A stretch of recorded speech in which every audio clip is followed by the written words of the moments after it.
Bueno,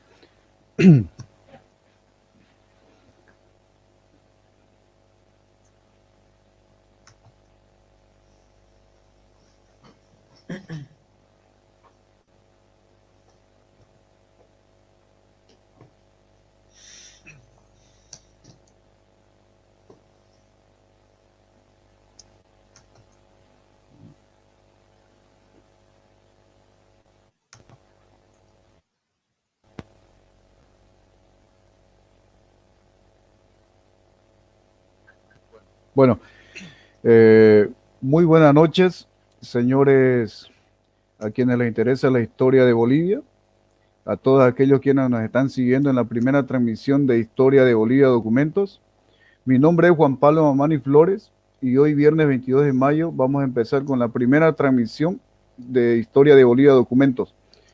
Para tal hemos invitado al reconocido historiador en nuestro medio, el magíster Jorge Bastoflor Frey, investigador y autor académico de número de la Academia Boliviana de Historia Militar, profesor de la Escuela de Altos Estudios Nacionales, magíster en Seguridad, Defensa y Desarrollo, diplomado en Altos Estudios Nacionales, diplomado de Inteligencia Estratégica. Buenas noches, magíster licenciado Jorge Bastoflor.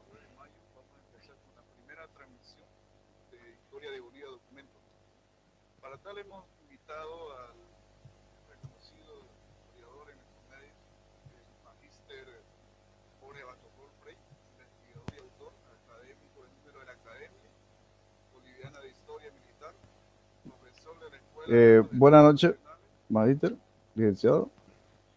¿Me puede copiar?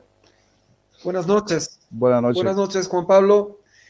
Estoy contento de estar contigo esta noche para hablar acerca de un tema tan apasionante como son las guerras de la Confederación.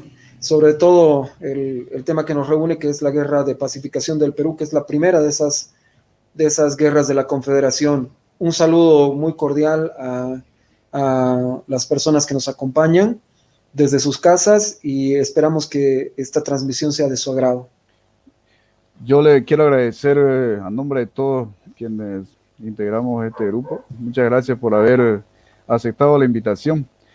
Queríamos empezar así, como se dice, con pie derecho, y qué más teniéndole a usted un reconocido historiador de nuestro medio, sobre todo en cuanto a lo que nosotros aquí hacemos, si podría decir, enfrentar al derrotismo.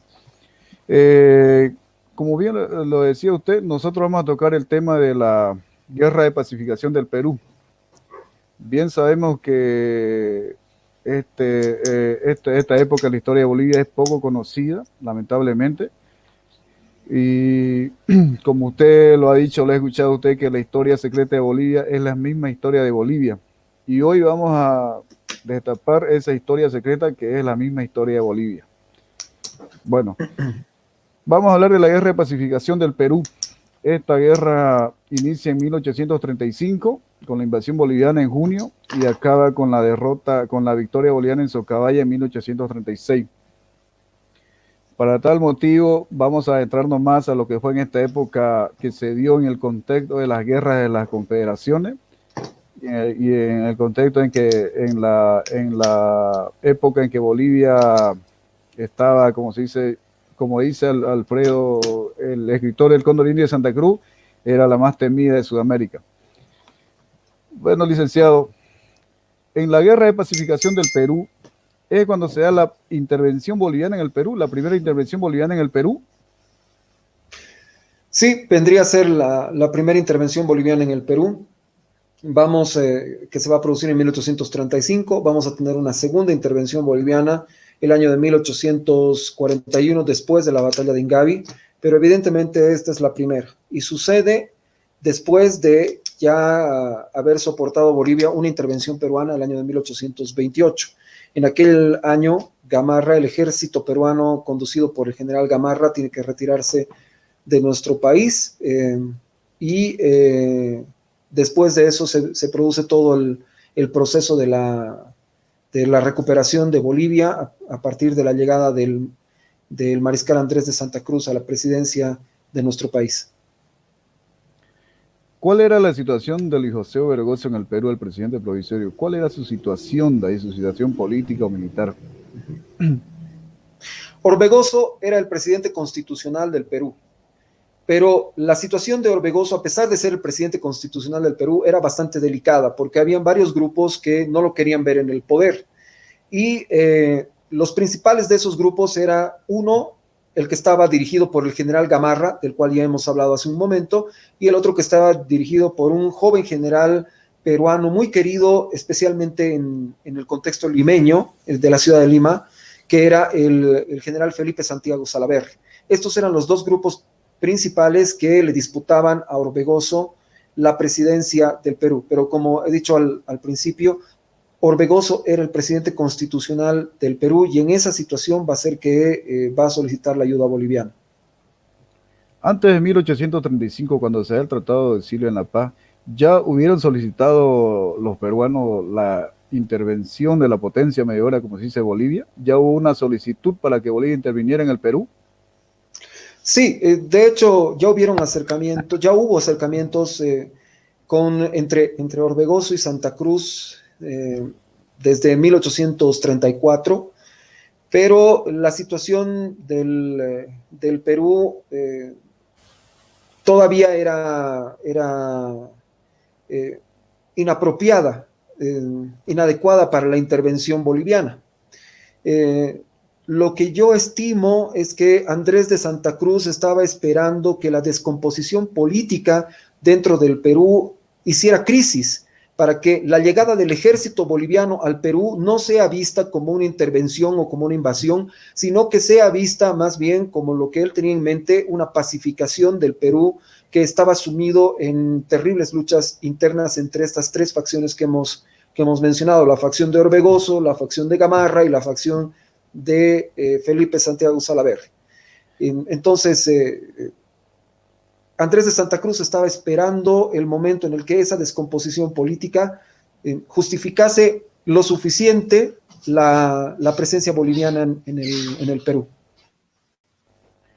En cuanto a Gamarra, se sabe que Gamarra estuvo en Bolivia antes de la invasión boliviana y que pactó o que hizo un trato con el gobierno boliviano, Andrés de Santa Cruz. ¿Cuáles eran esos? ¿Hasta dónde llegaban si se podría decir, ese trato entre Gamarra sí, antes de salir de Bolivia, cuando se encontraba en Bolivia? Sí, evidentemente Gamarra había salido del Perú precisamente por los movimientos en contra del gobierno de Orbegoso, había buscado el asilo del Estado boliviano. El Estado boliviano, dirigido por Andrés de Santa Cruz, le concedió asilo a Gamarra en territorio boliviano.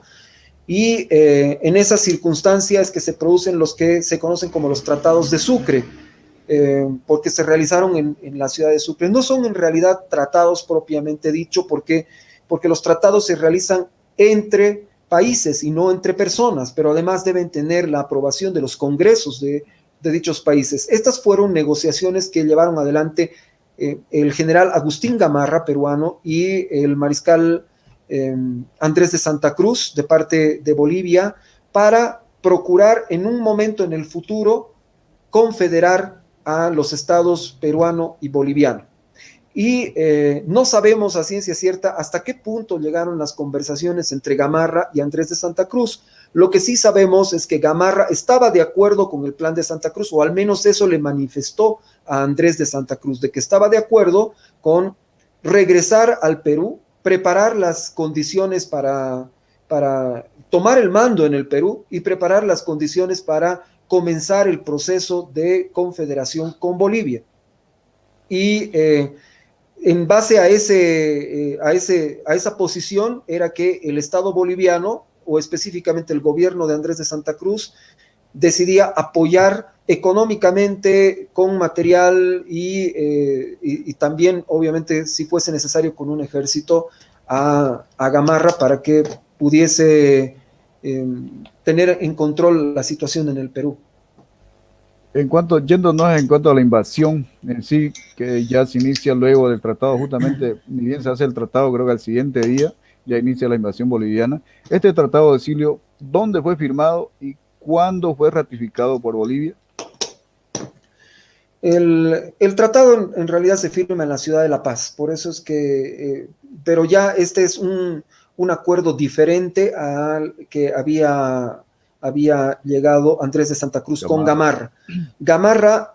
Gamarra volvió a territorio peruano y obviamente comenzó a trabajar para hacerse del poder en el Perú, luchando con Orbegoso, pero también enfrentándose a Felipe Santiago Salaverry. Una vez que estuvo en el Perú, ya en control de parte de territorio peruano, definitivamente desechó el plan al que habían llegado con Andrés de Santa Cruz y tomó su propio camino.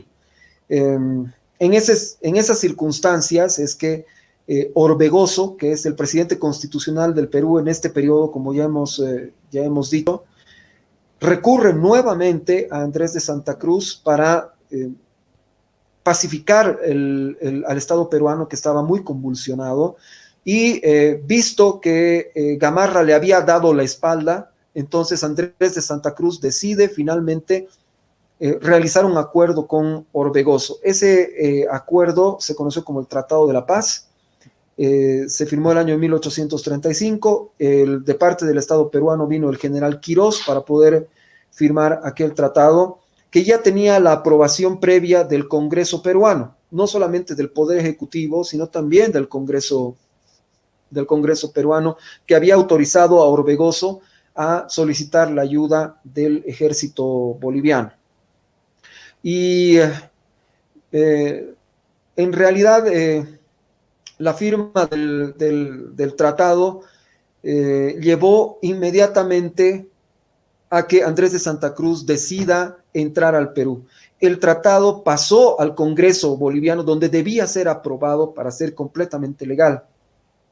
Pero Andrés de Santa Cruz parece que vio que se dilataba demasiado la discusión, que no habían las decisiones que él estaba esperando. Entonces, sin que exista la aprobación del Congreso boliviano, Andrés de Santa Cruz entra en territorio peruano.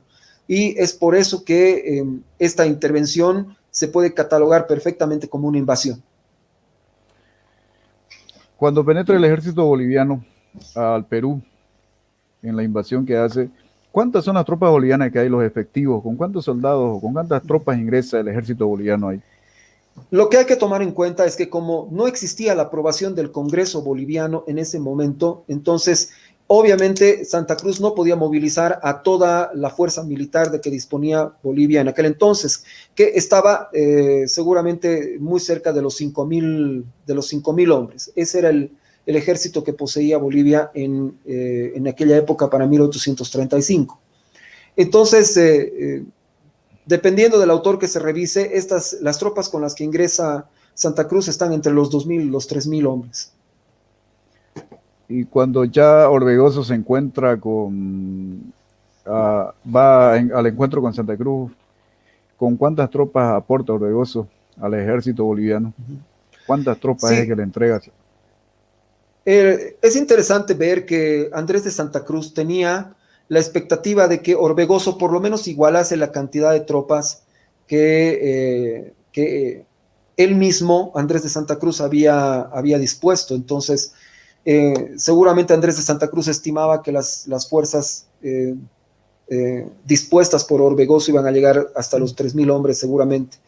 Pero Orbegoso solamente le envía 1.000 hombres. El resto de las tropas que tenía Orbegoso se quedan bajo su mando para utilizarlas él posteriormente en otros objetivos que tenía en mente. Entonces, Andrés de Santa Cruz recibe 1.000 tropas de parte de Orbegoso, que era probablemente un tercio de lo que Andrés de Santa Cruz esperaba en ese momento. Sobre el tema en cuanto a la influencia que tenían, la influencia territorial, si se podría llamar, de Salaverry y Gamarra en su rebelión contra la revolución contra Orbegoso, ¿hasta dónde llegaba? ¿Dónde estaba Salaverry y dónde estaba geográficamente o territorialmente Gamarra cuando entra a Santa Cruz?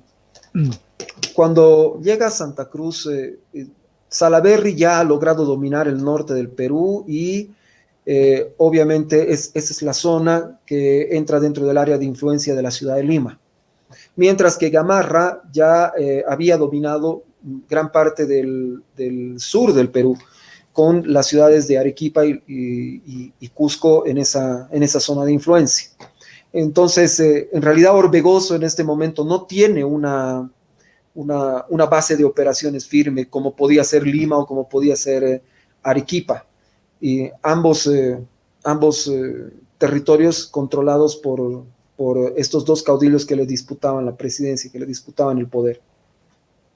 O sea que Orbegoso, digamos, se podría decir que dominaba el territorio donde pisaba él, solamente ahí. Sí, que lo podríamos denominar el centro, ¿no? Pero en realidad Orbegoso siempre tenía la intención de volver a Lima. Por eso fue que conservó la mayor parte de las tropas bajo su mando y no le envió a Santa Cruz todas las tropas que tenía. Tenía su propia agenda, y esa agenda política era retornar a Lima, a la capital del Perú. Sobre el ejército boliviano, O'Connor en su memoria dice que era conocido como el ejército pacificador. Y hay otros autores que indican que el mariscal Andrés de Santa Cruz le llamó a Ejército Unido para no herir el sentimiento nacionalista peruano. ¿Es cierto eso? Solo fue por eso que, o se podría decir que puso ese nombre Ejército Unido para no herir el sentimiento nacionalista peruano. Sí, bien, le llamamos ejército pacificador porque toda la guerra la conocemos como la guerra de pacificación del Perú. Santa Cruz no veía a su ejército como el ejército pacificador, sino simplemente como el ejército boliviano. Pero en el momento en el que recibe las tropas peruanas, estas 1000 tropas que hemos hablado anteriormente, a partir de ese momento Santa Cruz dice, de aquí en adelante vamos a denominar al ejército Unido, porque esto no es una invasión, esto es una pacificación, esto es devolverle la seguridad, la estabilidad al Perú. Y esa fue la intención que manifestó públicamente Andrés de Santa Cruz, aunque obviamente tenía él un objetivo ulterior, un objetivo que había acariciado durante mucho tiempo, que era unir el Perú y Bolivia dentro de una confederación. En cuanto a Salaverry y Orbegoso, como Salaverry y Gamarra, ellos decidieron unirse y lograron un acuerdo, ¿no?, para combatir al ejército boliviano. ¿Cómo fue este acuerdo y por qué no lograron unir sus dos ejércitos para enfrentar al ejército boliviano? Ya, sí. Cuando se registra la invasión de Andrés de Santa Cruz de territorio peruano, inmediatamente se intercambian mensajes entre Salaverry y Gamarra.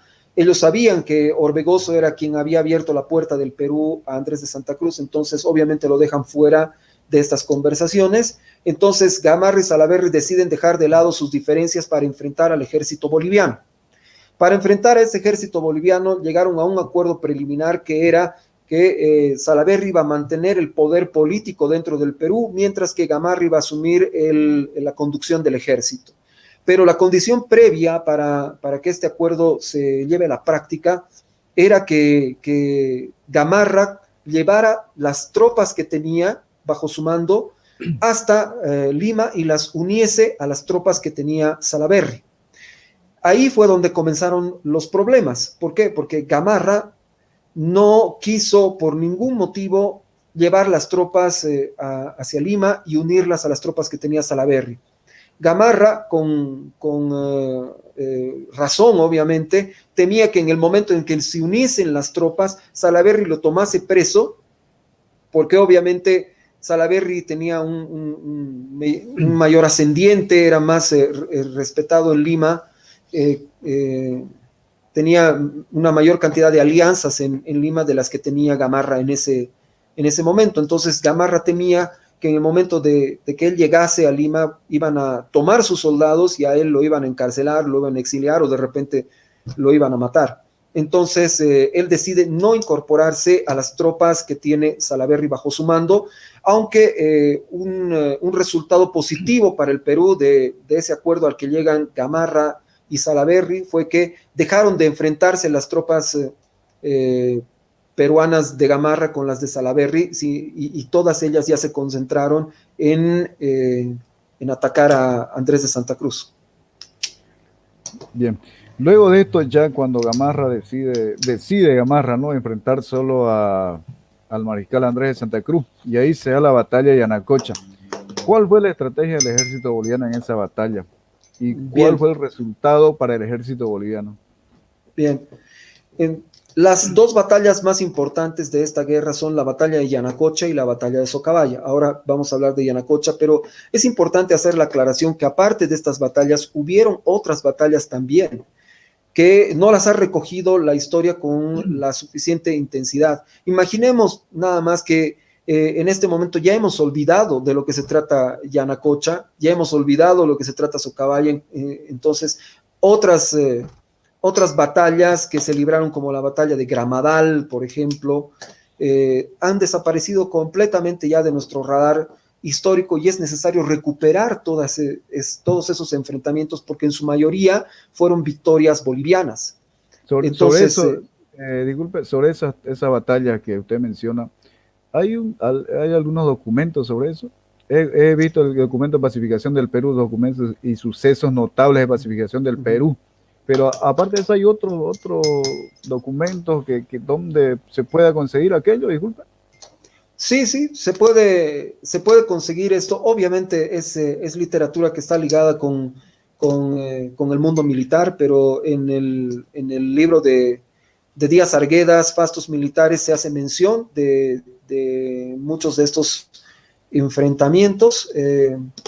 Y tenemos el libro de Aponte también, que es un historiador cruceño, en el libro que se refiere a la batalla de Ingavi, se llama la batalla de Ingavi, pero habla Aponte acerca de todo este proceso, incluyendo las campañas que se dan durante la época de Andrés de Santa Cruz. Entonces, sí existe evidencia de todos esos enfrentamientos, y sí existe la documentación para poder revisarlos, ¿no? Obviamente los autores, los protagonistas de aquella época no le dan demasiada importancia, porque para estos protagonistas, para este tiempo, las guerras se libraban en batallas campales, en duelos de ejércitos, de grandes ejércitos que se encontraban en un campo de batalla en particular, y todos los encuentros que se habían dado previamente a esos grandes duelos de ejércitos, pues desaparecían completamente del radar histórico, se les daba muy poca importancia. Pero obviamente para la historiografía actual es necesario recuperar todos los hechos que tienen que ver con un evento, pero además para nuestro orgullo nacional es imperativo recuperar todas estas victorias que se han perdido a lo largo de la historia. Y volviendo a la batalla de Yanacocha, por favor, sí, siga contándonos o hablándonos, por favor. Ya, la batalla de Yanacocha se da en una zona que es la zona de Yanacocha. Yanacocha significa laguna negra o laguna oscura, y es precisamente porque en esa zona hay una laguna que no tiene aguas cristalinas. Es un efecto visual, lo cual obviamente le da un aspecto tétrico a la zona. Probablemente Gamarra escogió esa zona precisamente por el impacto psicológico que podía tener en los bolivianos el ver esa laguna que no tenía aguas transparentes. Esa laguna estaba rodeada en forma de hemiciclo por dos elevaciones, por dos montañas, la más importante de ellas el Andahuaylas. Entonces, estas dos montañas, al unirse, creaban un hemiciclo, un semicírculo alrededor de la laguna. El objetivo de Gamarra era que el ejército de Santa Cruz no pudiese establecer una formación de batalla, no pudiese establecer una línea de batalla, sino que debiera estrecharse lo más posible para poder avanzar entre la laguna y las elevaciones. y en el momento en el que se estrechase y avanzara, Gamarra lanzaría su ataque en contra del ejército boliviano. Evidentemente, Santa Cruz se da cuenta de esto, pero no tiene otra opción, tiene que llegar al contacto con el ejército peruano y hace avanzar su ejército, estrechando obviamente sus líneas, pero en el momento en el que está realizando el avance, tiene algo, tiene un presentimiento, de repente también su mente de estratega comienza a funcionar y dice, aquí hay algo raro. Entonces ordena que la artillería que le acompañaba, que los cañones que le acompañaban se queden en retaguardia, protegidos por la laguna. Obviamente sus seguidores, sus acólitos le reclamaron este hecho porque en realidad el ejército peruano era equivalente al ejército unido, al ejército que comandaba Andrés de Santa Cruz, y la única cosa en la que existía evidente superioridad era precisamente en la cantidad de cañones. El ejército de Santa Cruz tenía 4 veces más cañones que los peruanos. Entonces, a su estado mayor de Andrés de Santa Cruz le pareció una mala decisión. Pero al avanzar, ellos se darían cuenta de que Andrés de Santa Cruz tenía razón. ¿Y qué fue lo que pasó? Lo que pasó fue que al llegar a la aproximación final Andrés de Santa Cruz a las faldas del Andahuaylas, de la elevación del Andahuaylas, con una señal de Agustín Gamarra, aparecieron de detrás de las montañas 6,000 combatientes indígenas, que obviamente al principio no se veían y que estaban ya dispuestos para lanzarse sobre el flanco derecho de Andrés de Santa Cruz. Entonces Andrés de Santa Cruz le ordena a los cañones que se habían quedado en retaguardia disparar en contra de los combatientes indígenas que habían aparecido sorpresivamente en el campo de batalla, y utilizando prácticamente toda la munición que tenían, bombardean las serranías y logran hacer que los combatientes indígenas se desintegren y abandonen el campo de batalla. Pero esta situación no se iba a mantener por mucho tiempo, porque Santa Cruz sabía que se iban a replegar, se iban a volver a cohesionar, y estos combatientes indígenas iban a volver al campo de batalla. Entonces no tenía mucho tiempo para actuar. Por eso es que Santa Cruz, en el momento en el que ve que ya se han dispersado los combatientes indígenas, les lanza una provocación a sus comandantes y les dice, el generalato para el primero que llegue a la cima, precisamente porque se necesitaba conquistar la cima rápidamente antes de que los combatientes indígenas volvieran al campo de batalla, antes de que se llegara a la lucha de cuerpo a cuerpo, porque obviamente la cantidad de combatientes peruanos superaba en mucho la cantidad de combatientes del Ejército Unido y combatientes bolivianos. Así es como se lanza el ejército boliviano a la conquista de la cima del Andahuaylas, y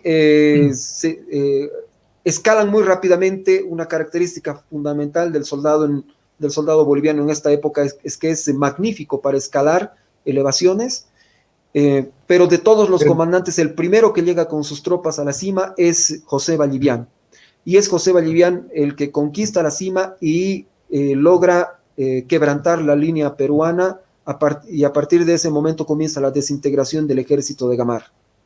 Ahí Vallivián, disculpe, gana el generalato en esa batalla. Así es. Cuando ha terminado la batalla, todavía no se ha difuminado el humo de la pólvora en la cima del Andahuaylas. El propio Andrés de Santa Cruz le quita los grados de coronel a José Vallivián, y en ese momento, en pleno campo de batalla, le pone los entorchados de general y se convierte en general de la República de Bolivia, José Vallivián. Qué buen episodio. ¿Y cuál es el resultado de la batalla? ¿Cuántos prisioneros? ¿Cuántas bajas? ¿Cuáles fueron los trofeos? En esta época las batallas en realidad muy difícilmente tienen más de 10% de muertos. Son otro tipo de batallas, no como las batallas que suceden ya de forma contemporánea en el siglo XX, etcétera. Lo que interesaba en aquella época era dominar el campo de batalla, y el ejército que dominaba el campo de batalla pues se declaraba triunfador. Entonces, lo que tenemos es eso en esta batalla. Hay muchos soldados peruanos que se logran replegar, pero por lo menos la mitad de esos soldados, de los soldados que había conducido Agustín Gamarra, caen muertos, caen heridos, pero también caen prisioneros del Ejército Unido. Y los prisioneros peruanos, los de Gamarra, ¿fueron incorporados al ejército? ¿Algunos fueron incorporados? Así es. Era, bueno, una práctica normal. Se suponía que el ejército de Andrés de Santa Cruz era un ejército unido, era un ejército de bolivianos y peruanos. Entonces, se les invitó, obviamente, a los soldados del ejército de Gamarra a formar parte del ejército unido, pero es una invitación muy difícil de rechazar, porque si no la aceptas o quedas prisionero o de repente te pasa algo peor. Entonces, se sabía que estos soldados no podían en su mayoría ser confiables para la lucha, y por eso es que son destinados a retaguardia o a las líneas de abastecimiento, a esas posiciones. De lo que se trataba sobre todo era de quitarle fuerza al rival, no tanto de ganar una propia fuerza de combate. Luego de la batalla de Socabaya, Gamarra, derrotado, intenta huir o alejarse lo más posible para no ser capturado, pero es tomado prisionero por Salaverry, ¿no? ¿Cómo reacciona Salaverry ante esto, ya que había hecho un trato con Gamarra y él lo incumplió? Sí, Gamarra retorna a Lima y obviamente se lo toma preso. Gamarra sabía que eso iba a pasar porque ya no tenía ejército, entonces prácticamente su suerte estaba echada y estaba en manos de Salaverry. Y a pesar de las recomendaciones de sus allegados, Salaverry decide exiliar a Gamarra. No lo tiene preso, tampoco decide matarlo, sino que lo manda al exilio, y su estado mayor, las personas allegadas a Salaverry le reclaman esta decisión y le dicen: en cualquier momento este señor va a venir y va a volver para hacernos la vida más difícil. Y entonces Salaverry, que era muy, muy joven, iba a cumplir 30 años recién, era un general muy joven, a pesar de su juventud demuestra mucha sabiduría y dice: yo sé que si pierdo, que si soy derrotado y que soy muerto, el único que puede volver a unificar al Perú para expulsar a Andrés de Santa Cruz de nuestro territorio es Gamarra. Y obviamente él tenía mucha razón en esa aseveración. Y ahí se denota que Salaverry no era solamente un buen soldado, un buen comandante, sino además un político muy audaz y astuto en ciernes. Sabe Dios qué hubiese conseguido si hubiese vivido más tiempo. Era un político. En esta decisión denotó ser más que un político, un estadista. En cuanto al ejército boliviano, al mariscal Andrés de Santa Cruz, quien se le denominaba capitán general de Bolivia, ¿cuál era su estado mayor? ¿Cuál era el estado mayor que tenía el mariscal Andrés de Santa Cruz? Tenía oficiales muy valiosos bajo su mando. Realmente un grupo de oficiales de combate probados en batalla desde las guerras de la independencia, que le asesoraban muy oportunamente en su momento.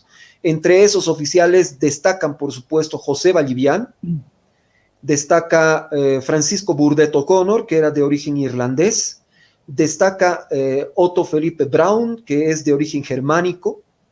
Y futuro mariscal, ¿no? Futuro mariscal. También Vallivian se va a convertir en mariscal posteriormente. Y obviamente ese era un grupo muy selecto, muy capaz de oficiales. A este grupo también se le suman otros oficiales peruanos, entre los que destaca muy especialmente el general Quirós, que era un comandante muy hábil, y además estaba el comandante el general Miller, que era de origen inglés y que estaba combatiendo del lado peruano, que daba sus servicios al Estado peruano. Luego de la derrota de Gamarra, ¿cuál es el movimiento que hace Salaverry? Sabemos bien que él lanza un decreto de guerra a muerte, en la que igualmente él dice que premia a aquel que hostigue a los bolivianos o aquel que tome o mate a un boliviano, ¿no? Ese es el decreto de guerra a muerte que saca él, ¿no? ¿Cuál es el movimiento que hace en cuanto conoce la derrota de Gamarra? Bueno, el decreto de guerra a muerte es casi inmediato, lo saca casi inmediatamente Salaverry al conocer la invasión de Andrés de Santa Cruz a territorio peruano. Es inclusive anterior al acuerdo que llega antes del acuerdo con Gamarra, sí, es anterior. Y obviamente eso nos da la idea de cuál era el sentimiento, no solamente de Salaverry, sino de la mayor parte de la élite peruana. Eso nos muestra cuál era el tamaño de la amenaza que representaba para Bolivia, que representaba Bolivia para el Perú en ese momento. Y a partir de ese momento, Salaverry toma varias decisiones muy importantes que nos demuestran que como estratega era muy inteligente.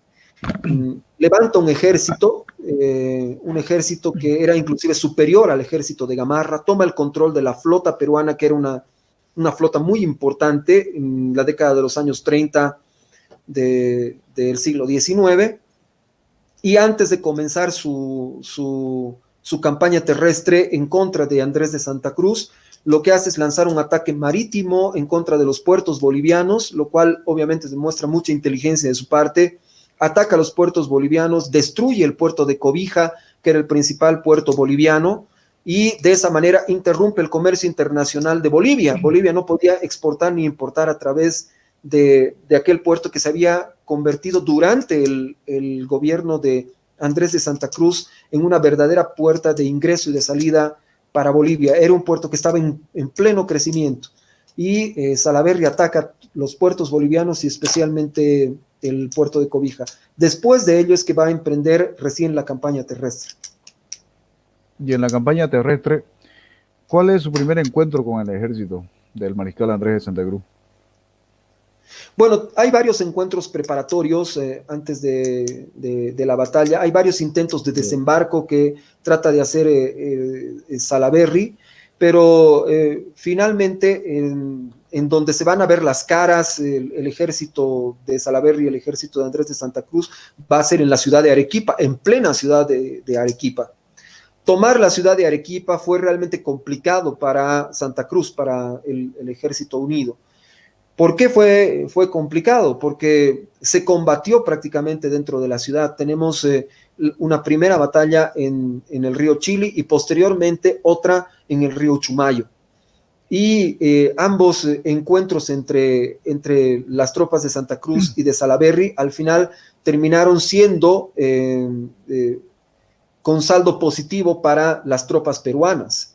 Al final, Santa Cruz se queda en posesión de la ciudad de Arequipa y Salaverry se repliega de la ciudad de Arequipa, pero esos dos encuentros que se dieron sobre el río Chili y sobre el río Uchumayo fueron realmente costosos para el ejército boliviano en particular. Fueron muy sangrientos para el ejército boliviano. El primero casi le cuesta la vida a Andrés de Santa Cruz, y el segundo casi le cuesta la vida a José Valliviano.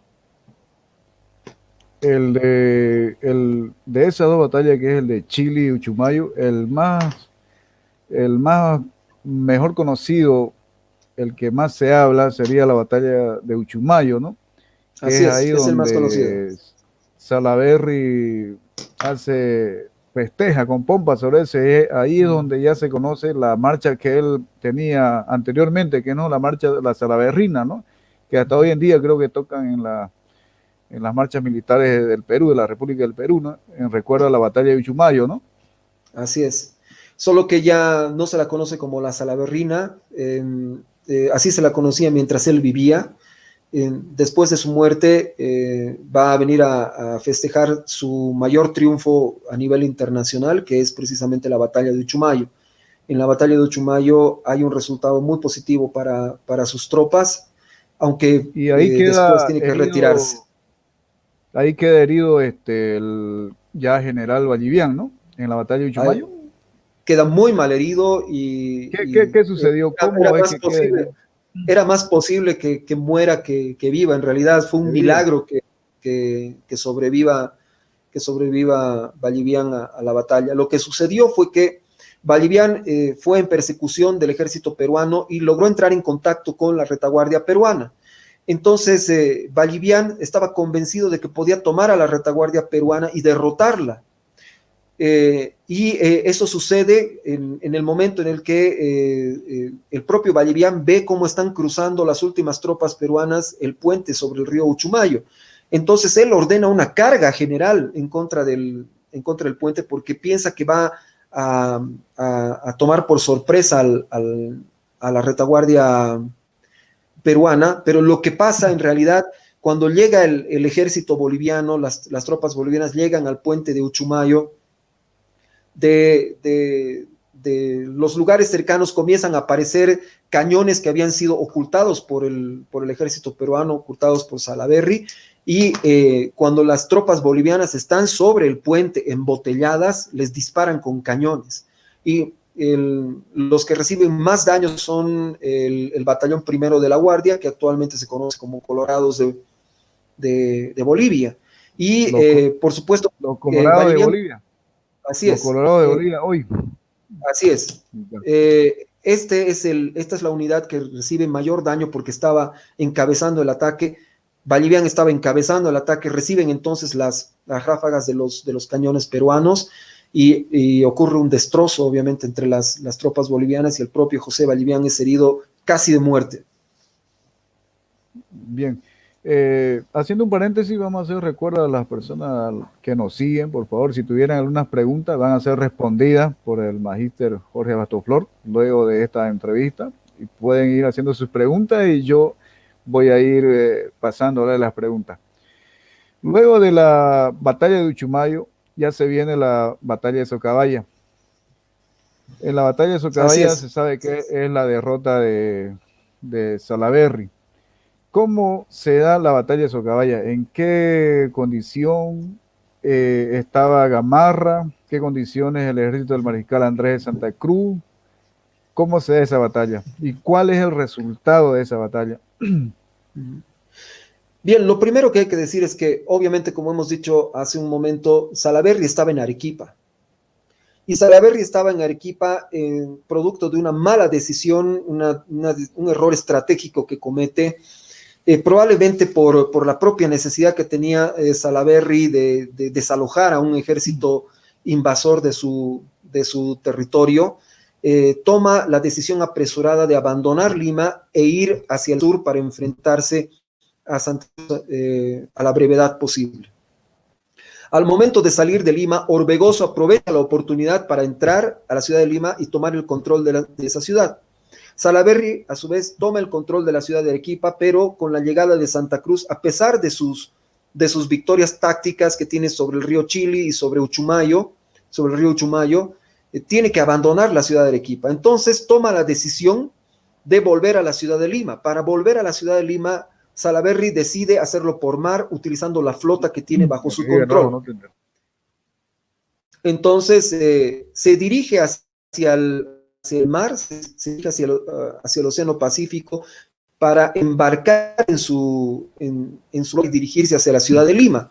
Andrés de Santa Cruz ya había anticipado este movimiento de Salaverry y entonces manda una división a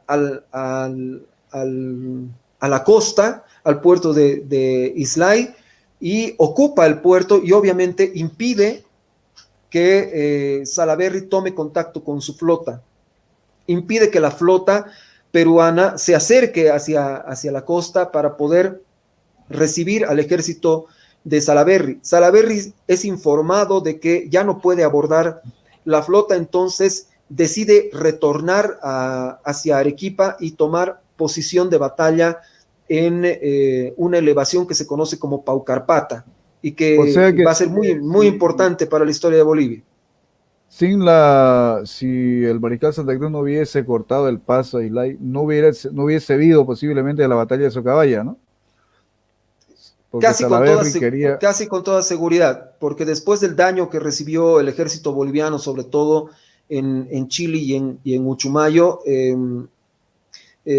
hubiese sido muy difícil que pudiese alcanzar en condiciones operativas al ejército peruano que se replegaba. Pero el hecho de que ya estaba anticipado este movimiento y de que el mariscal Andrés de Santa Cruz había ordenado la toma del puerto en donde tenía que embarcarse el ejército peruano, obliga a Salaverry a regresar hacia Arequipa y decide tomar posición en Paucarpata, que es una especie de fortaleza natural de donde es prácticamente imposible sacar a ningún ejército. En estas circunstancias, Santa Cruz hubiese necesitado tener 5 veces más cantidad de combatientes que Salaverry, o de repente 7 veces más cantidad de combatientes para poder vencerlo. pero no logra Entonces, llegar a Pacuarpata. No logra eh, llegar a Pacuarpata. está con el ejército boliviano persiguiéndole y Salaverry no logra llegar a Paucarpata.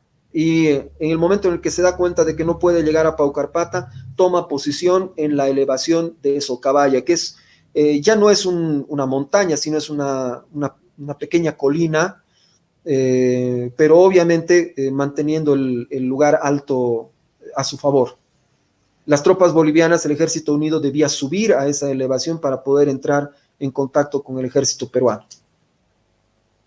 Y en esta batalla está el futuro mariscal Brown, quien manda la caballería boliviana, ¿no?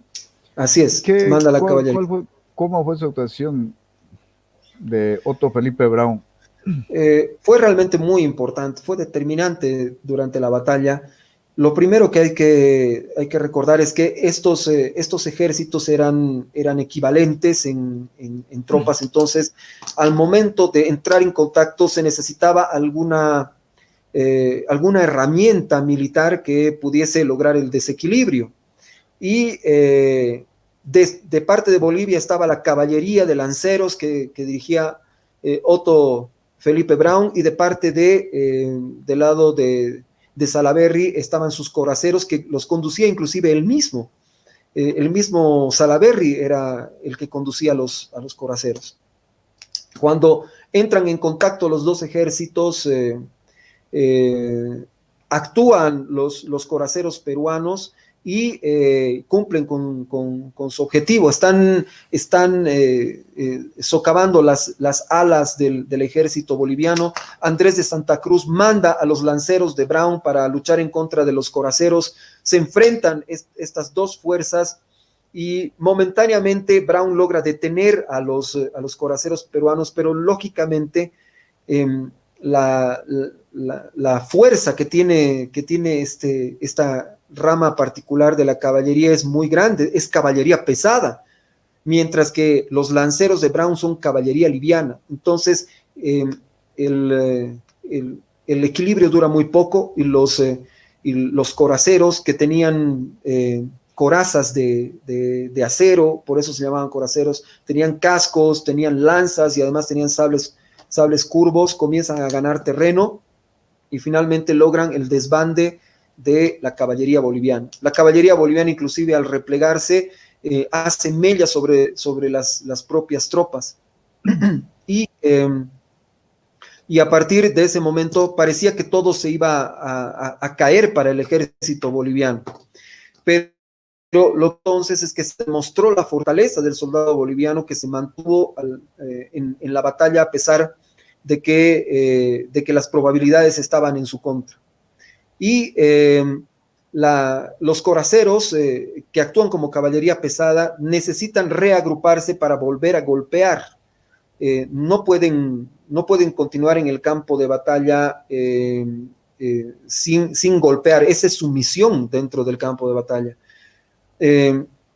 Se reagrupan los coraceros peruanos, atacan nuevamente a las posiciones bolivianas, y en ese momento, cuando cuando están volviendo a replegarse hacia sus posiciones, es que Andrés de Santa Cruz toma la última reserva que tenía el ejército boliviano, que era el batallón sexto de línea, a pie, a la carrera, lleva a este batallón cerca del lugar por donde iban a pasar los coraceros de regreso hacia su posición inicial para concentrarse nuevamente y volver a lanzarse al ataque. Y los acribillan a los coraceros peruanos.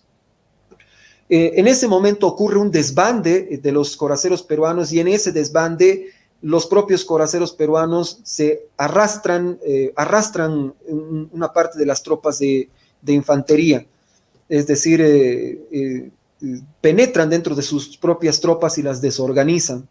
Y aquí en este momento se ve realmente la talla de Otto Felipe Braun, que dadas estas circunstancias y aprovechando que los coraceros se habían desbandado, pero que podían en cualquier momento reorganizarse, Otto Felipe Braun reúne a sus lanceros, lo cual es prácticamente imposible en un campo de batalla.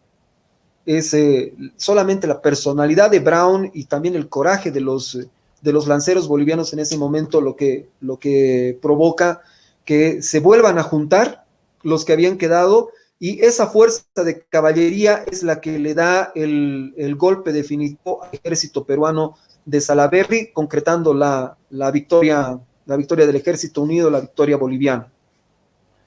En la obra de Historia de Salaverry, ahí se cuenta que Salaverry, impotente, arengaba a sus tropas que no huyese, ¿no? Y entre esas arengas que hacía, mató unos 8 o 9 de sus propios soldados pidiéndole que vuelvan. Y que Salaverry huye y es capturado, ¿no? ¿Cómo fue la actuación de Salaverry ahí en la batalla al tener esa impotencia, como se dice? ¿Cuál fue su error al enfrentarse al ejército del mariscal Santa Cruz? Bueno, la actuación de Salaverry fue muy importante. De hecho, la forma en la que condujo sus coraceros al principio de la batalla, en la primera mitad de la batalla, estuvo a punto de vencer al ejército boliviano.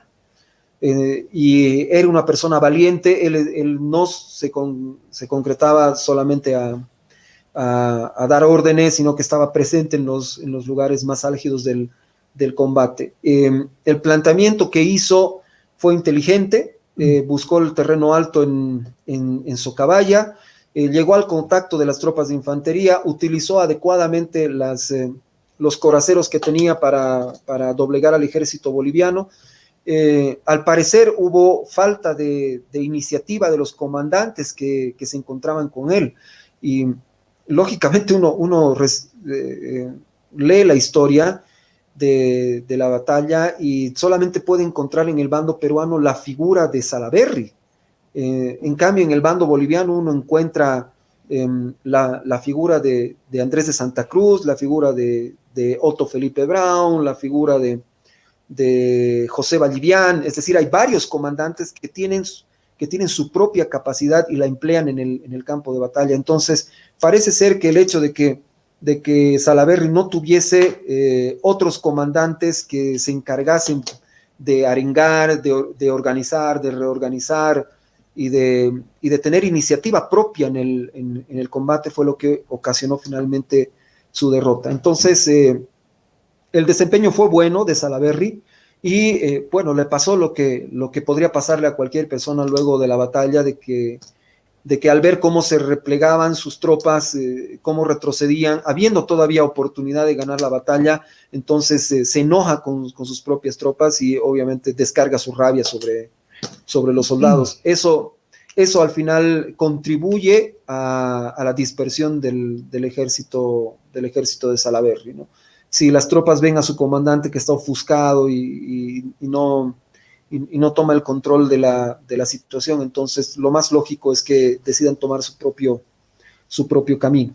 Escapa Salaverry, pero no llega demasiado lejos, es capturado, y después de que es capturado es sometido a un juicio sumario integrado por 2 oficiales peruanos.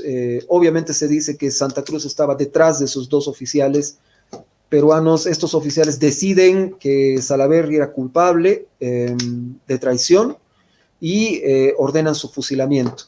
Y Salaverry es fusilado posteriormente. Esta decisión, el propio Andrés de Santa Cruz dijo que fue un error. Él, en los años finales de su vida, cuando se encontraba en Francia, dijo que uno de los errores más importantes que había cometido en este periodo fue ordenar el fusilamiento de Salaverry, que había probado ser un combatiente eficaz, un buen general y un buen político al servicio de su país. Pero en ese momento yo creo que tendría sus razones el mariscal Santa Cruz por cómo era el carácter de Salaverry, tal vez no le perdonaría esa derrota, y tenerlo de prisionero sería un poco molesto tal vez para él en su campaña. O si bien había terminado la campaña ya de la pacificación del Perú, no sería tan tal vez aconsejable tener un prisionero como Salaverry, porque era como Salaverry era la representación a la resistencia, a la invasión boliviana. ¿Serían esas sus razones? En el contexto. Yo estimo que sí. Dejarlo con vida a Salaverry en ese momento hubiese significado convertirlo en una bandera política para la restauración del Perú. Sin embargo, eso es lo que dijo Andrés de Santa Cruz, ¿no? Seguramente él pensó ya al final de su vida de que de repente podía haber convencido a Salaverry de la importancia de unificar el Perú y Bolivia.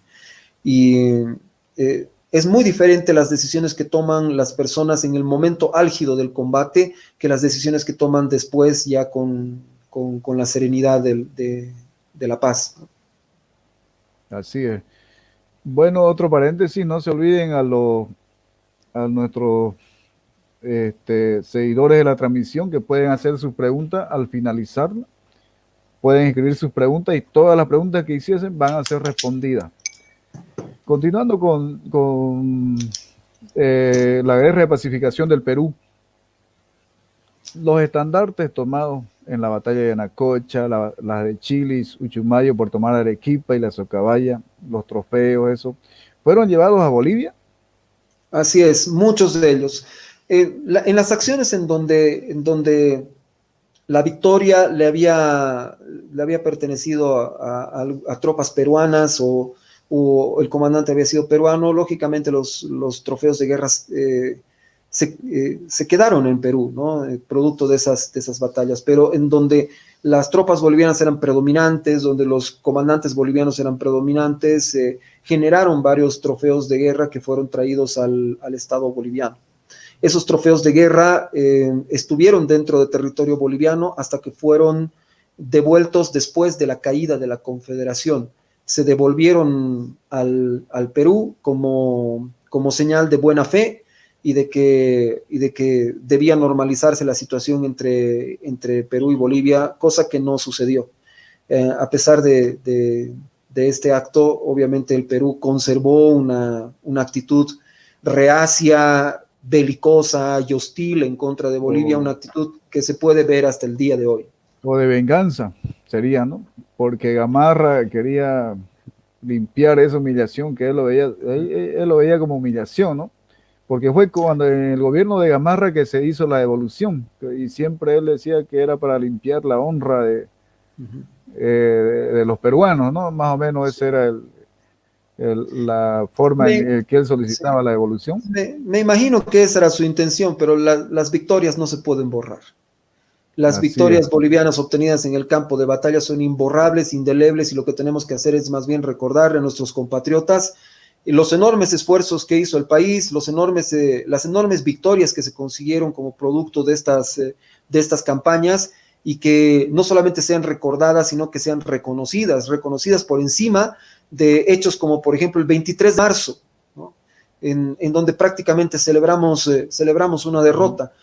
A mí me encantaría ver que tengamos actos de la magnitud que existen para el 23 de marzo, por ejemplo, para recordar las batallas de Yanacocha y Socabaya. Es lo mínimo que podríamos hacer, lo mínimo que deberíamos hacer como bolivianas y como bolivianos para honrar a nuestros héroes.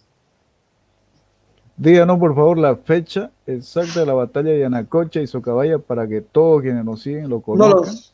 No las tengo en este momento. Pero Socabaya fue en febrero, ¿no? En febrero más o menos, ¿no? Socabaya. Sí, Esa fue la última primero, batalla en la guerra así es, primero vino la de Yanacocha y después de la de Anacocha, Socabaya. la de Socabaya.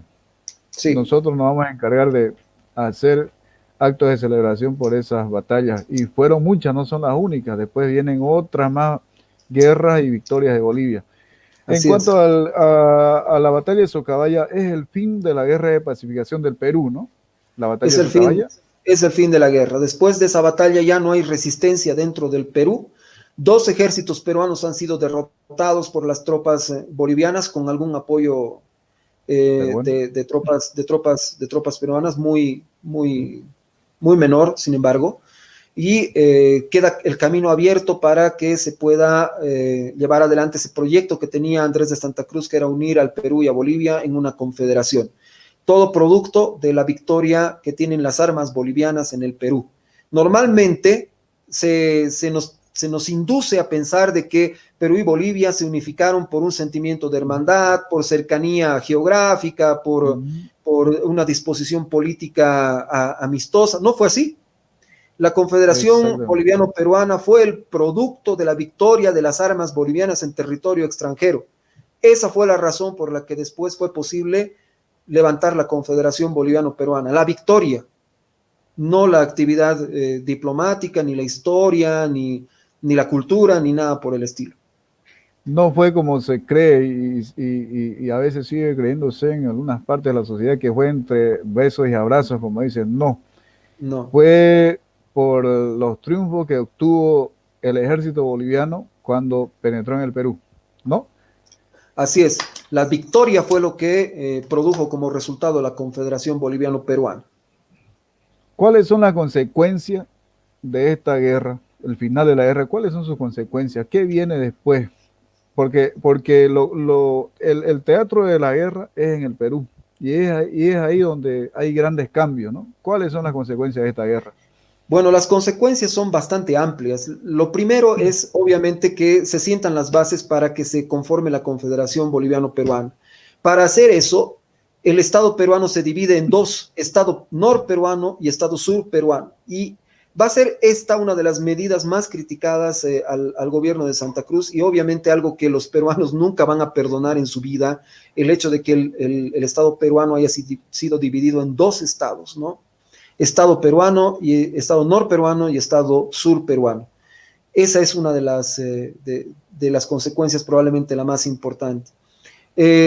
Otra consecuencia de la victoria es que las leyes bolivianas rigen en todo el territorio que va a ser la Confederación Boliviano-Peruana. Y eso significa que las leyes bolivianas rigen desde las nacientes del Amazonas hasta la desembocadura del Pilcomayo, desde el Océano Pacífico hasta las riberas del río Paraguay, en un territorio que es del tamaño del Imperio Romano durante el reinado de Diocleciano. Así de grande era el territorio que dominaba Bolivia, un territorio que va a ser protegido durante los siguientes años por tres ejércitos bolivianos, el ejército del norte, el ejército del centro y el ejército del sur. Y obviamente otra consecuencia que se da de este enfrentamiento es que el orgullo peruano va a quedar muy lastimado y eso va a ser evidente durante la guerra del Pacífico e inclusive evidente hasta el día de hoy. Mucha de la Por mucho resistencia, tiempo. sí, mucha de la resistencia que hay en el Perú a Bolivia y la forma en la que nos ven como país y como individuos está asignada precisamente por la presencia boliviana, la ocupación boliviana, la invasión boliviana a territorio peruano y el sometimiento de dos ejércitos peruanos durante el conflicto. Y va a ser tan fuerte esto que va a quedar inclusive dentro de la cultura peruana y dentro de la literatura peruana, la presencia boliviana dentro de su territorio, obviamente graficada de una forma negativa.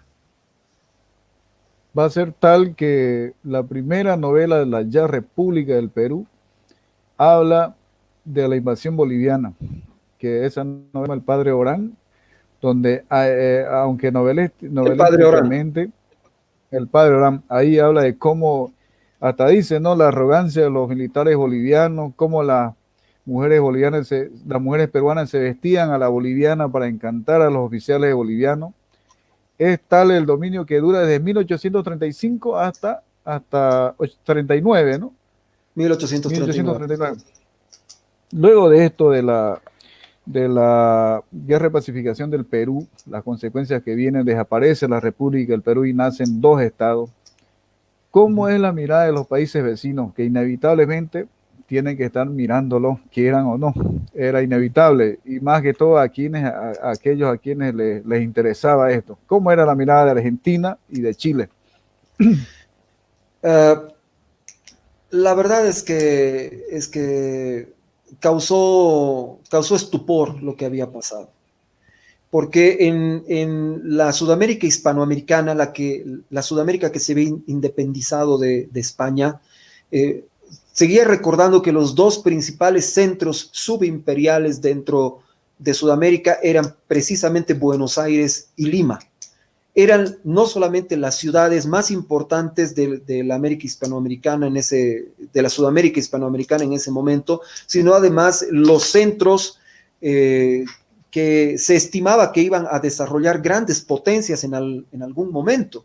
Se esperaba que esos dos núcleos fueran a convertirse en el centro de países muy poderosos. Y el hecho de que uno de esos centros hubiese caído en manos bolivianas realmente causó estupor en Sudamérica, y todos los países comenzaron a tomar medidas para comenzar a protegerse de esta ya nueva amenaza que se había manifestado en Sudamérica. El Estado chileno lo vio como una agresión directa, no deseaba tener un Estado así de poderoso hacia el norte. El Estado chileno en aquella época, hay que recordar que era un Estado muy pequeño, era un Estado que tenía, que era inclusive más pequeño que el Paraguay en la actualidad.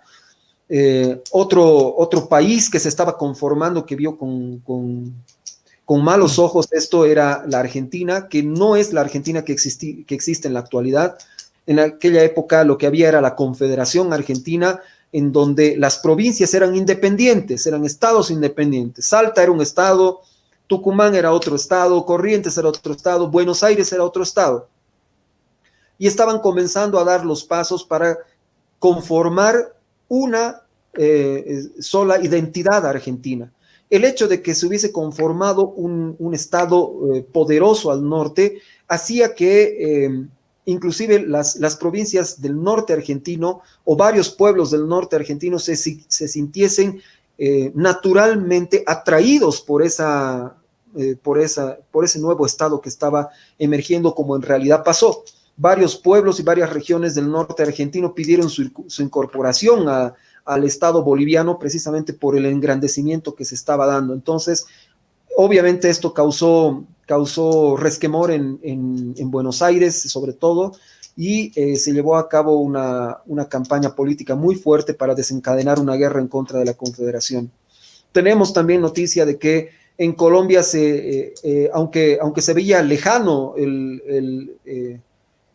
lejana la Confederación boliviana-peruana, de todas formas se habían tomado medidas para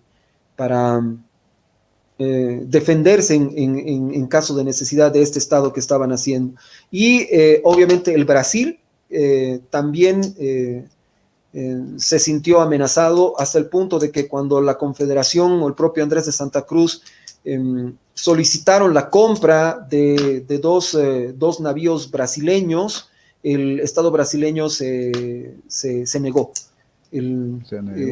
Santa Cruz quiso comprar dos navíos brasileños, dos navíos de la Armada brasileña, para proteger las aguas de la Confederación, y el Brasil se negó.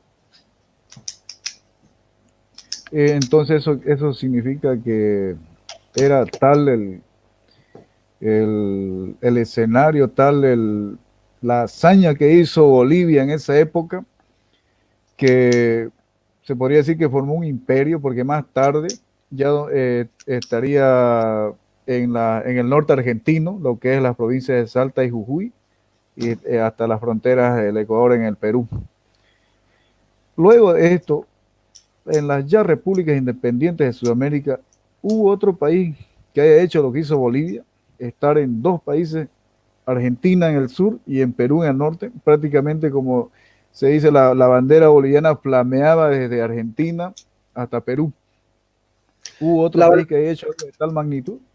la bandera boliviana flameaba desde el Chaco argentino hasta las nacientes del río Amazonas.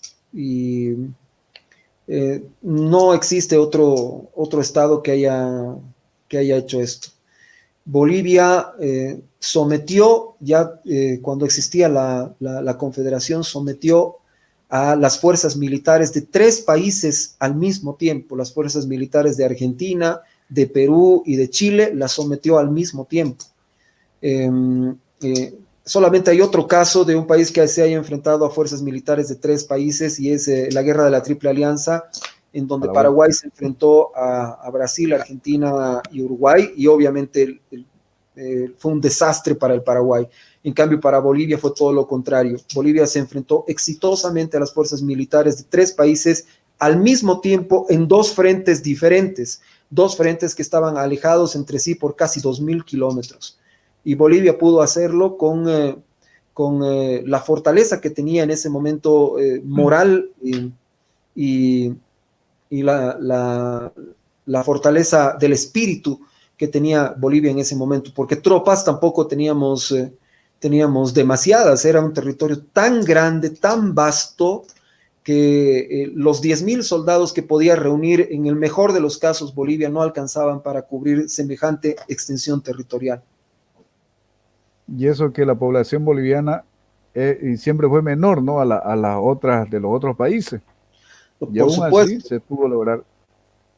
por supuesto que sí, fue una hazaña monumental la que consiguieron las bolivianas y los bolivianos de aquella época, porque esto no es el éxito ni de un gobierno, no es el éxito tampoco del ejército, no es el éxito de un puñado de políticos ni de un puñado de generales, es el éxito de todo el Estado boliviano, donde la población boliviana tuvo que hacer importantes sacrificios para poder no solamente lograr consolidar la Confederación, sino después de existir la Confederación, derrotar a las Fuerzas Armadas de tres países diferentes.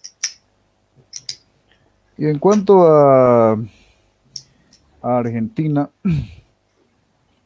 y Chile, más después ellos tratan de hacer un pacto formal, ya saliéndonos un poco de la guerra de pacificación de Perú, al ver este hecho que Bolivia está dominando el Perú, ellos hacen un pacto o un tratado, si no lo hacen formalmente, lo hacen de manera tácita, ¿no?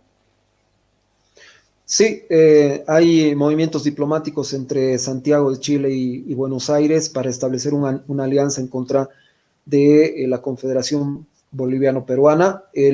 Al final, las gestiones no se llegan a concretar, pero sí se llega al acuerdo de combatir desde esos dos flancos a la Confederación Boliviano-Peruana. Pero en algún momento se llegó a hablar de combinar fuerzas chilenas y argentinas. Al final esto no se produjo. Lo que sí se produjo es que Chile declara primero la guerra a la Confederación y después Argentina declara a Bolivia. Y por eso es que Bolivia se ve obligada a enfrentar a tres países, a las Fuerzas Armadas de tres países diferentes al mismo tiempo. Bien. No se olviden, estimados quienes nos siguen, a hacer sus preguntas. Ya estamos casi sobre el final hablando de lo que es la guerra de pacificación del Perú. Viendo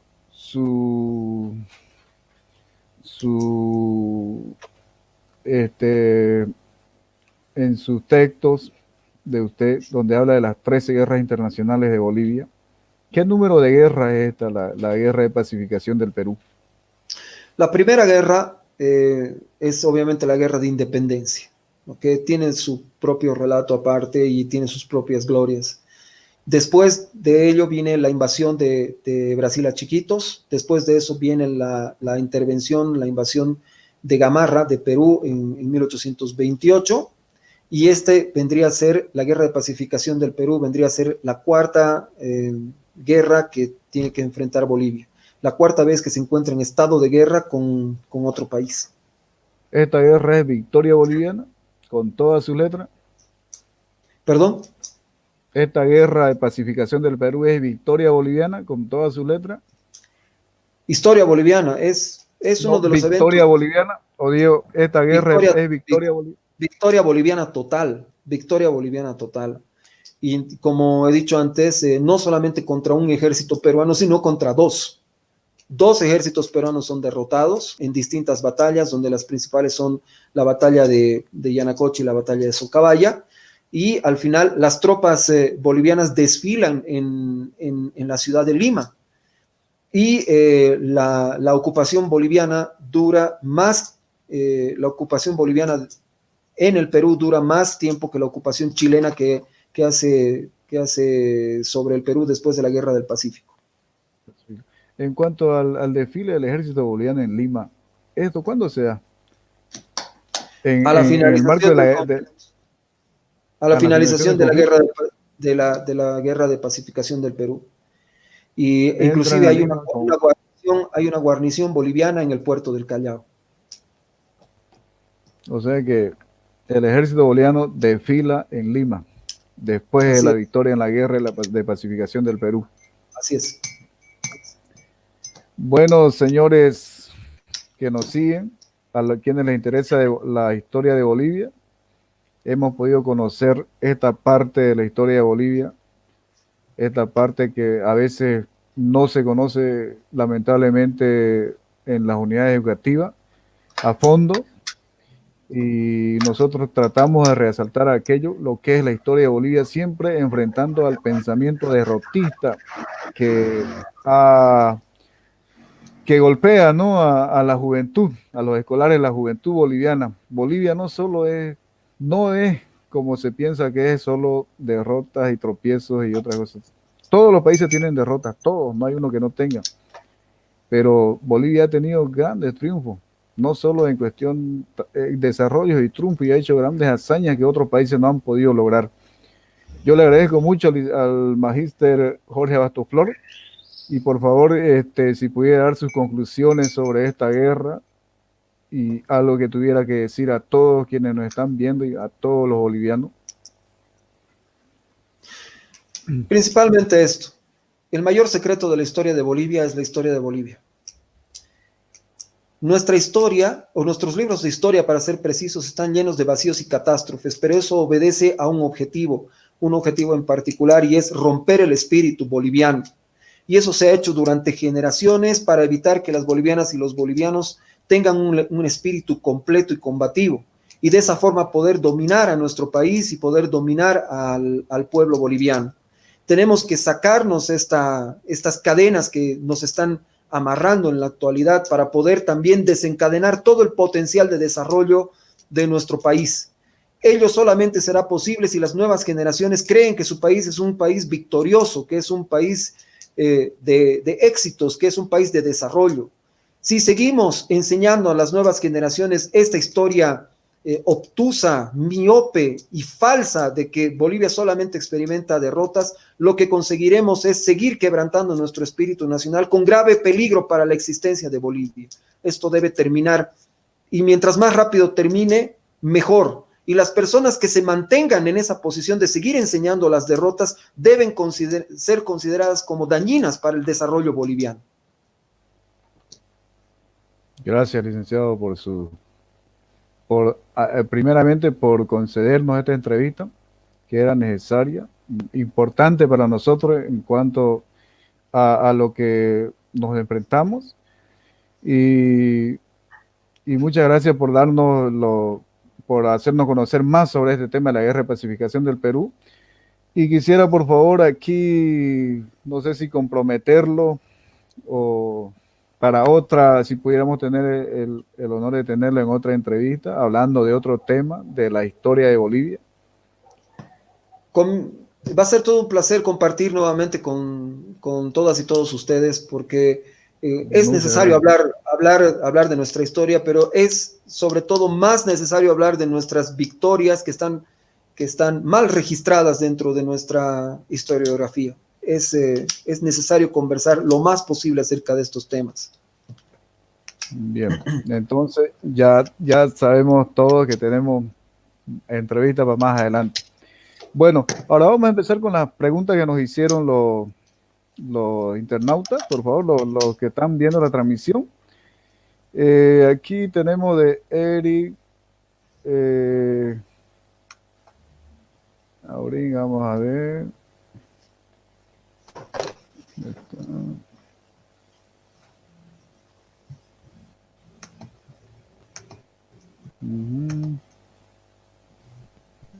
Enseguida vemos.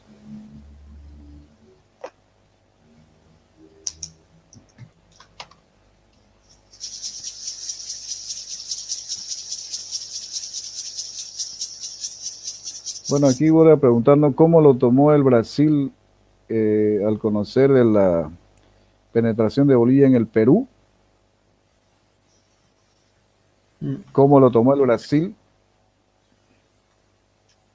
Obviamente mandaron instrucciones a su diplomacia en Bolivia. Formalmente la instrucción era establecer vínculos con el gobierno boliviano y con el posterior gobierno de la Confederación. Pero como ya hemos mencionado anteriormente, existía el temor de parte del Brasil a que el poder de la Confederación pudiese seguir escalando, y una prueba de ello es que en el momento en el que Andrés de Santa Cruz quiso comprar 2 navíos brasileños, los brasileños se negaron a vender esos navíos. Aquí Disner Kibert Sontura nos pregunta, ¿por qué no se pudo mantener esa grandeza del ejército boliviano y por qué Bolivia no se convirtió en un país expansionista cuando tuvo la oportunidad de serlo? Bueno, sí se convirtió, por eso es que el ejército boliviano entró en el Perú y logró dominar al Estado peruano durante varios años. Entonces Bolivia sí se convirtió en un Estado expansionista. Pero como he dicho anteriormente, el territorio que estaba controlando Bolivia después del éxito sobre el Perú y después de tener también éxito sobre la Argentina en otra guerra, el territorio era tan grande que era similar su extensión al del Imperio Romano durante el reinado de Diocleciano. Diocleciano, para defender el Imperio Romano, tenía a 80,000 combatientes, tenía a 80,000 legionarios. 80,000. Y aparte de esos 80,000 tenía además otros 80,000 guerreros aliados, tropas auxiliares. Entonces se defendía el Imperio Romano en la época de Diocleciano con unos 160,000 combatientes. Bolivia en ese momento solamente podía reunir 10,000 combatientes por varias razones. La principal por el tamaño de su población. El Estado boliviano en ese momento de nuestra historia, solamente habían pasado 10 años de la concreción de la independencia de Bolivia el año de 1825. Esto sucede en 1835. Durante los 16 años de guerra que experimentamos, de guerra de independencia, Bolivia pierde la mitad de su población. Entonces tiene que comenzar básicamente de cero el Estado boliviano, y 10 años después de concretada la independencia, logra esta hazaña de dominar al Perú. Pero obviamente la población boliviana en ese momento no era lo suficientemente grande como para poder levantar un ejército de 50,000 o de 100,000 hombres.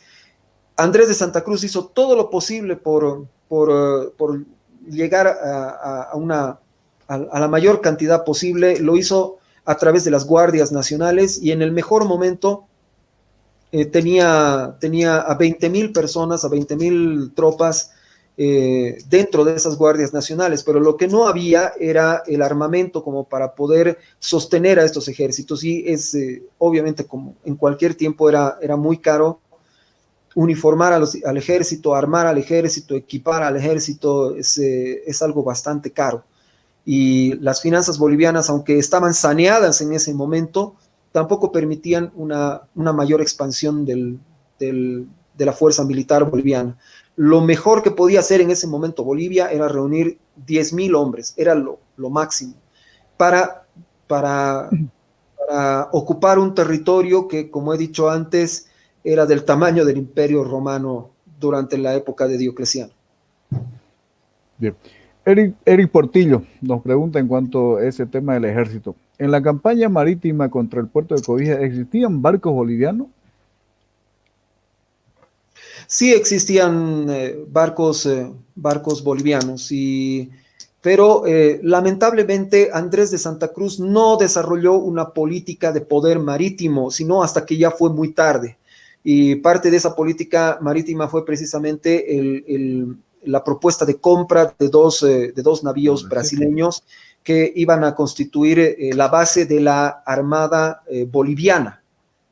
A pesar de que ya existía la Confederación, estos barcos eran específicamente para la Armada boliviana. Yo diría que este fue uno de los grandes fallos que cometió Andrés de Santa Cruz, el no considerar el poder marítimo como fundamental para la futura expansión boliviana y la futura expansión de la Confederación. Recién abordó el tema cuando ya los países vecinos nos temían y era más difícil poder hacer la compra de navíos. Otra consulta que vamos a leer, otra pregunta. ¿Cómo era el uniforme boliviano en la campaña de pacificación del Perú? Esa es la multicolor. Multicolor. Como los ejércitos de esta época, los ejércitos napoleónicos, los uniformes son muy, muy variados, variopintos.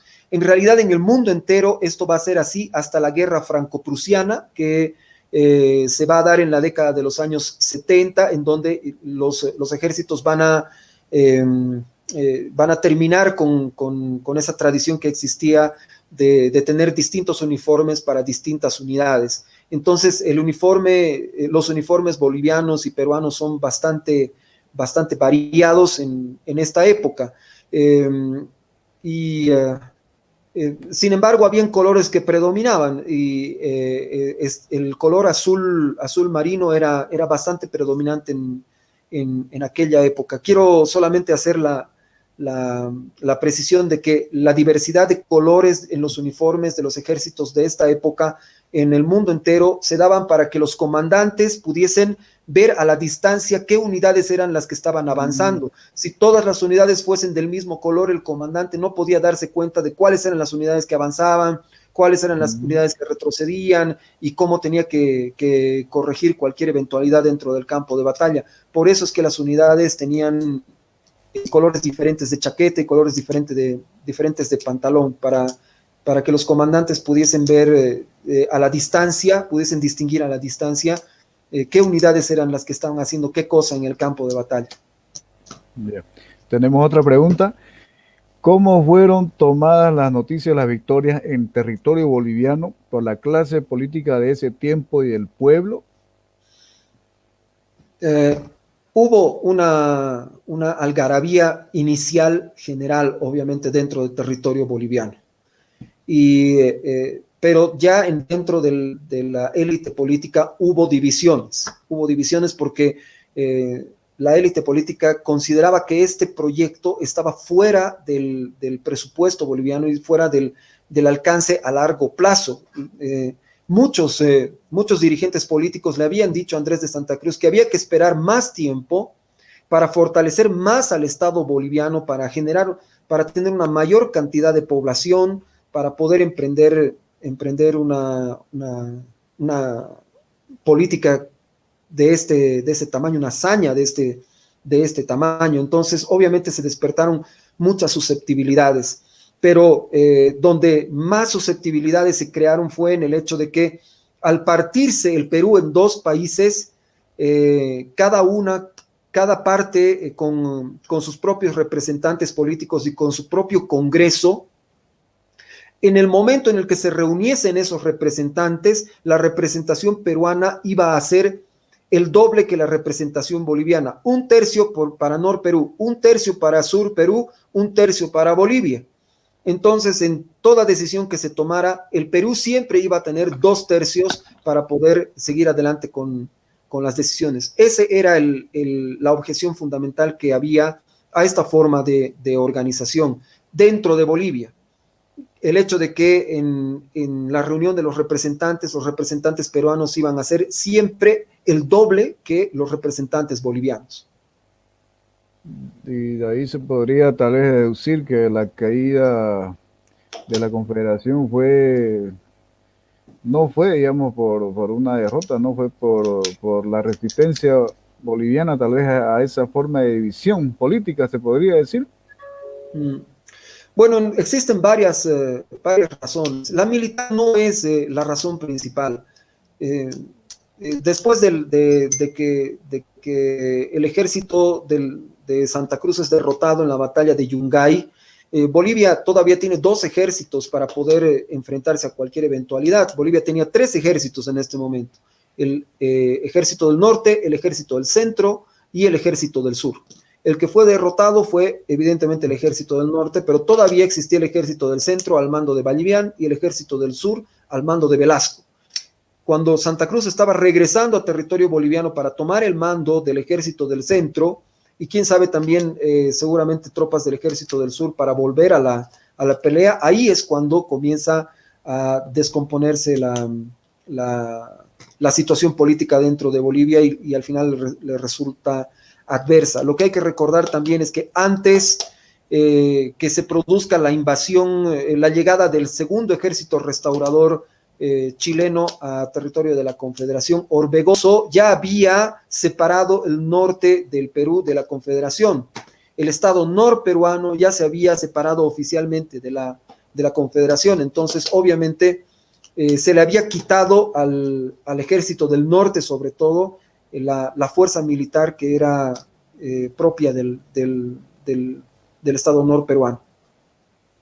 Aquí tenemos, no sé si una afirmación o una pregunta que dice, Bolivia siempre, no, la meta del mariscal fue en el contexto de Sudamérica hacer lo que Esparta fue en Grecia. No sé si es una afirmación o una pregunta. Pero No sé, yo creo que, bueno, lo que hizo Andrés de Santa Cruz en este momento fue mucho más significativo que lo que hizo Esparta. Y como boliviano yo me siento orgulloso de los triunfos de esta época. Así es. En cuanto a hay un pasaje de la historia de Bolivia donde habla de que Joaquín José, el secretario de Andrés de Santa Cruz, Mora, apellido Mora, le dice a Santa Cruz que debe tomar todo el Perú. Santa Cruz decía, hasta aquí llego, y Mora le dice que sea todo o nada. ¿Es cierto ese episodio? Yo honestamente dudaría mucho de los registros de las conversaciones entre las personas. Allá donde no haya documento es muy difícil poder decir realmente si algo pasó o no pasó. Y especialmente cuando se trata de conversaciones privadas que hay entre las personas, porque al final después la memoria falla, las conversaciones se ponen siempre a favor de la persona que escribe esas conversaciones y resulta engañoso finalmente. Lo cierto es que Andrés de Santa Cruz sí llega a dominar a todo el Perú. Y aquí una falla del plan general que tenía Andrés de Santa Cruz era que la parte norte del Perú, el estado norperuano, estaba todavía bajo control de Orbegoso, quien era la persona que le había abierto la puerta a Andrés de Santa Cruz para invadir el Perú. Orbegoso lo traiciona a Andrés de Santa Cruz, quita al estado norperuano de la Confederación y ahí comienza el debilitamiento general de toda la estructura. Bien. Bueno, señores, hemos culminado con la primera transmisión de lo que es la primera transmisión de Historia de Bolivia Documento, empezando con este tema que es la guerra de pacificación del Perú, una victoria boliviana. donde inicia la expansión boliviana, porque más tarde ya penetra en Argentina. Y estaremos hablando próximamente, estaremos tocando otro tema también. Invitamos al magíster Jorge Abastoflor, con él estaremos hablando, y me permito adelantarlo, vamos a hablar de lo que es la guerra contra la Confederación Argentina de 1837, ya también en la época del contexto de las guerras de confederaciones en el sur de Bolivia. Le agradezco mucho nuevamente, magíster Jorge Abastoflor, muchas gracias por su tiempo, la verdad era necesario que usted esté aquí, y más aún con su lucha constante que tiene, lo que es contra el flagelo, el derrotismo que ha venido existiendo y tocando lo que es a la juventud boliviana y a los que hoy son adultos mayores, y usted que para ir develando lo que es la historia boliviana como es, y no como los mitos como se cuentan. Muchas gracias por la invitación y encantado volveré a estar acá Eh, cuando así se requiera. Y este, un saludo cordial a todas las personas que han asistido pacientemente a la exposición del día de hoy. Antesito de eso, por favor, usted tiene un libro que ha sacado a publicarlo. ¿Puede decirlo, por favor, cómo titula y dónde lo podemos encontrar ese libro que es importante para la historia boliviana, para el aporte? En realidad, dentro del tema histórico, y tengo dos publicaciones Ya, de la editorial de los Amigos del Libro. El primero es Guerras de Bolivia, es Manual de Historia Bélica de Bolivia. Como lo dices, es un manual para aportar a cualquier lado y que está diseñado específicamente para su aplicación en los establecimientos educativos en la enseñanza de la historia de Bolivia.